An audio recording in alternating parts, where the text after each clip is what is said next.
ఎన్నికలు సమీపిస్తుండటంతో తెలంగాణలోని అధికార బీఆర్ఎస్ పార్టీ తమ కార్యకర్తలకు చేరువ అయ్యే కార్యక్రమాలు చేపడుతోంది.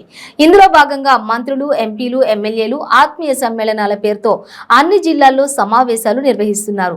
ఈ క్రమంలో ఖమ్మం జిల్లాలో బుధవారం జరిగిన ఓ ఆత్మీయ సమ్మేళనంలో అపశృతి చోటు చేసుకుంది. ఎంపీ నామా నాగేశ్వరరావు, ఎమ్మెల్యే రాములు నాయక్ ఆధ్వర్యంలో కారేపల్లి మండలం చీమలపాడులో నిర్వహించిన సమ్మేళనంలో ఘోర అగ్ని ప్రమాదం జరిగింది. పార్టీ నాయకులకు స్వాగతం పలుకుతూ కార్యకర్తలు బాణసంచా పేల్చారు. ఆ నిప్పురవ్వులు పక్కనే ఉన్న గుడిసెలపై పడ్డాయి. ఆ మంటలు భారీగా చెలరేగి అందులో ఉన్న వాహనాలు దగ్ధమయ్యాయి. మంటలు పక్కనే ఉన్న ఓ ఇంటికి వ్యాపించి ఓ సిలిండర్ పేలింది. పేలుడు దాటికి ఒకరు అక్కడికక్కడే మృతి చెందారు. 6గురికి తీవ్ర గాయాలైనట్లు తెలుస్తోంది. గాయపడ్డ వారిలో కార్యకర్తలు, పోలీసులు, జర్నలిస్టులు కూడా ఉన్నట్లు సమాచారం. వారిని వెంటనే ఖమ్మం ప్రభుత్వ ఆసుపత్రికి తరలించారు.